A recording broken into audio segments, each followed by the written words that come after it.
At some point in your career, you notice a shift. You realize that being accurate doesn't automatically move decisions. You see the pattern early, and you understand the consequences before they arrive.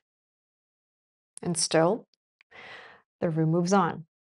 You've prepared the analysis, you've anticipated the objections, and even rehearsed your phrasing. And yet, when the time comes, your point slipped past, unnoticed. That's when it lands. Being right is not enough. Because decisions aren't just about who's correct. They're about timing, they're about incentives, and they're about who the decision is really for.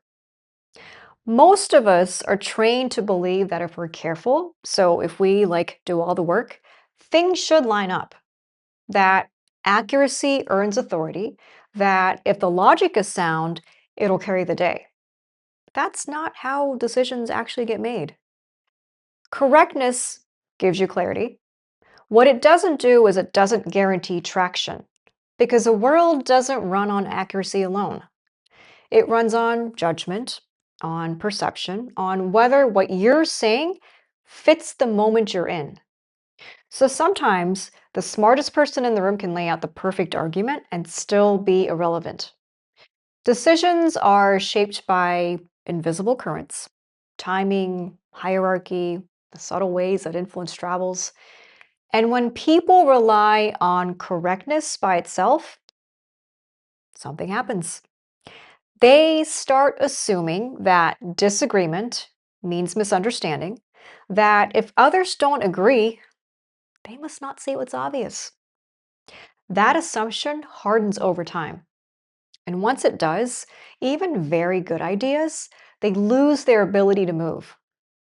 There's a common assumption early on, and that's influence comes from being right, from seeing things first, having the strongest argument, from being like the smartest person in the room. That logic works up to a point. But decisions don't stay low cost forever. You know that. Once outcomes start affecting status, authority, or the room to maneuver, accuracy alone loses force. I've seen this happen pretty often. So, for example, an early career attorney joins a new team and decides to show who's in charge by redlining someone else's draft down to the tiniest detail. The irony? Everyone notices the corrections, but very little of the actual insight. So early in your career, you notice this the hard way. Even brilliant logic falters when someone's career, authority, or internal politics is on the line. Insistence changes the dynamic. So the conversation stops being about the idea. It becomes more about position and about who's being challenged, who's being exposed, and who has something to lose. At that point, even the strongest logic struggles to land because people aren't responding to your argument anymore. They're actually responding to what agreeing with you is going to require. Clarity, though, isn't a personality trait, it's a relational outcome. So it doesn't matter how elegant your thinking is if the other person can't see the path you took to get there. And the higher your stakes, the more this matters. So as you become more senior, people interrupt you less, right? They ask fewer clarifying questions and they assume they should be the ones keeping up with you. So ambiguity doesn't get challenged, it gets absorbed, which is why leadership failure often doesn't look like chaos. It looks more like quiet misalignment. Everyone is doing something reasonable, just not the same thing. And we tend to assume that meetings exist to make decisions, right? But in practice, that's rarely their main job. Now, most meetings are doing something quieter. They're testing alignment. People are watching reactions. Who hesitates? Who jumps in quickly? Who suddenly becomes very, very quiet? And maybe most importantly, who actually seems invested in the outcome? Because these signals tell you a lot about what might happen after everyone leaves the room.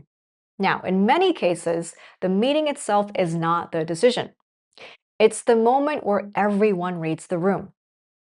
During a meeting, people pick up on smaller things, right? So, who sounds unusually enthusiastic, who avoids committing to anything, and who nods along but never says a word. And sometimes the quietest people in the room are actually sending the most interesting signals.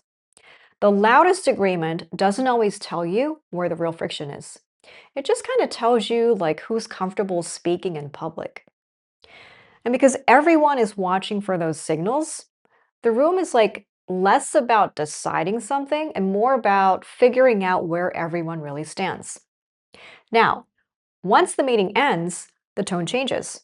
People talk more freely. They ask questions they didn't want to raise in front of everyone. Things like, is this actually feasible? Who's going to own this? Do we really want our team attached to this decision? Those quieter conversations often carry more weight than the public discussion.